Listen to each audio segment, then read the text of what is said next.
పాదచారి రహదారికి రారాజ్ అంటారు, కానీ అంతర్జాతీయ నానుడి రాజధాని నగరంలో మాత్రం అమలు కావట్లేదు. ఈ సిటీ పాదచారులకు సేఫ్ కాదని ఇక్కడ జరుగుతున్న ప్రమాదాలు కనిపించని మౌలిక వస్తువులే స్పష్టం చేస్తున్నాయి. నగరంలో ప్రతి ఏడాది రోడ్డు ప్రమాదాల్లో మరణించే వారిలో పాదచారులది రెండో స్థానం. 2025లో మృత్యువాత పడిన వారి సంఖ్య 294 కాగా వీరిలో పాదచారులే 105 మంది ఉన్నారు. దీనికి సంబంధించి మరింత సమాచారం మా ప్రతినిధి ప్రియాంక అందిస్తారు. Pedestrian is king of the road అంటారు. అంటే పాదచారులే రహదారికి రారాజు. అది నగరంలో అమలు కావడం లేదు. దీనికి ప్రత్యేక సాక్ష్యంగా ప్రధానంగా చూసుకున్నట్లయితే కూడా నగరంలో జరిగే ప్రమాదాలు అలాగే సరైన మౌలిక వసతులు లేకపోవడమే దీనికి స్పష్టం చేస్తున్నాయి.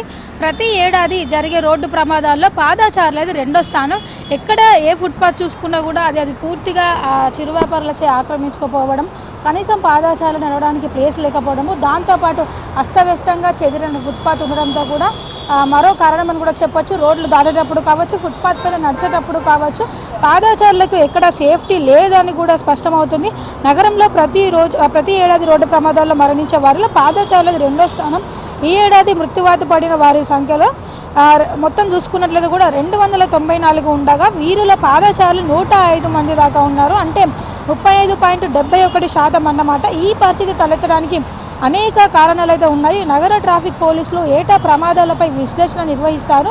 ప్రమాదాలకు కారణమవుతున్న వాహనాలు అలాగే బాధితులు మృతులుగా మారుతున్న వారు ఎవరెవరు అనేది గణాంకాల ప్రకారం జాబితాలు అయితే రూపొందిస్తుంటారు. ఈ ఏడాది పోలీసుల రికార్డు ప్రకారం చూసుకున్నట్లయితే కూడా 2679 రోడ్డు ప్రమాదాలు జరగగా వీటిలో పాదచారులకు సంబంధించినవి 837 ఉన్నాయి. మొత్తం యాక్సిడెంట్లలో 294 మంది చనిపోయారు. వీరిలో పాదచారులు 105 మంది ఉన్నారు.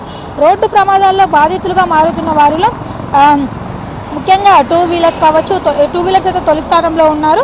రెండో స్థానంలో అయితే పాదచారులే ఉన్నారు. ఈ పెడిస్ట్రియన్ యాక్సిడెంట్స్తో అత్యధికం ఇన్నర్ రింగ్ రోడ్లోనే జరగడం అయితే గమనించదగ్గ విషయం. రాజధానిలో ఉన్న రహదారులపై పాదచారులు భద్రంగా తిరిగేందుకు అవసరమైన మౌలిక సదుపాయాలు అయితే లేవు. పురాతన నగరమైన పాత బస్తీలోనే కాదు, ఇటీవల రూపుదిద్దుకొని నానాటికి అంటే రోజు రోజుకి అభివృద్ధి చెందుతున్న ప్రాంతాల్లోనూ కూడా ఇవి మచ్చుకైనా కనిపించవు. ట్రాఫిక్ సిగ్నల్కు వ్యవస్థలోనూ పాదచారులకు సరైన ప్రాధాన్యత అయితే లభించడం లేదని చెప్పొచ్చు. ప్రణాళిక లోపం కారణంగా కూడా నగరంలోని ఫుట్పాత్లు సగం ఆక్రమణకు గురికాగా మిగిలిన చోట్లయితే అనేక అడ్డంకులు అయితే వస్తున్నాయి. జంక్షన్స్ వద్ద పెడిస్ట్రియన్కి క్రాసింగ్స్ కోసం ప్రత్యేకమైన చర్యలు లేవు. కీలక ప్రాంతాల్లో కనీసం 2 అడుగుల వెడల్పుతో కూడా ఫుట్పాత్ ఏర్పాటు చేయాలని, దీనికి బార్కేడింగ్లో అవసరమైన ప్రాంతాల్లో క్రాస్ చేసేందుకు కూడా ఓపెనింగ్స్తో కూడిన ప్రతిపాదనలకు పూర్తి స్థాయిలో అమలు కావడం లేదు. పెలికాన్ సిగ్నల్స్ అలాగే ఫుట్ఓవర్ బ్రిడ్జ్లు ఇప్పటికీ అవసరమైన సంఖ్యలు అయితే కనిపించడం లేదు. ఉన్నా కూడా అందులో కొన్ని పని చేయకపోవడంతో కూడా పాదచారులు తీవ్ర ఇబ్బందులు ఎదుర్కొంటున్నారు. నగరంలో రోడ్డు భద్రత, పాదచారుల హక్కు కోసం పోరాడుతున్న సంస్థలు అయితే అనేకం ఉన్నాయి. దేశవ్యాప్తంగా జరుగుతున్న రోడ్డు ప్రమాదాల్లో చనిపోతున్న వారిలో 50% పైగా పాదచారులు అయితే ఉంటున్నారు.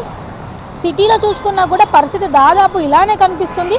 దీనికి ప్రధాన కారణం కూడా రోడ్డు వినియోగంలో విషయంలో కూడా పాదచారుడికి అతి తక్కువ ప్రాధాన్యత ఇవ్వడమే. ఎక్కడ ఏ ప్రాంతంలోనూ సరైన ఫుట్పాత్స్, పెడిస్ట్రియన్ క్రాసింగ్స్తో పాటు జంక్షన్లోనూ అవసరమైన వసతులు కూడా లేవు. సబ్వేల ఏర్పాటుకు అనేక ఇబ్బందులు, భద్రతాపరమైన సమస్యలు కూడా ఎన్నో ఉన్నాయి. పాదచారుల భద్రత కోసం అవసరమైన ప్రతి ప్రాంతంలోనూ పెలికాన్ సిగ్నల్స్ అయితే ఏర్పాటు చేయాల్సి ఉంటుంది. ఉన్న మౌలిక వసతుల్ని కూడా వినియోగించడానికి అడ్డదిడ్డంగా రోడ్డు దాటే పాదచారులకు సైతం జరిమానా విధించాల్సి ఉంటుంది.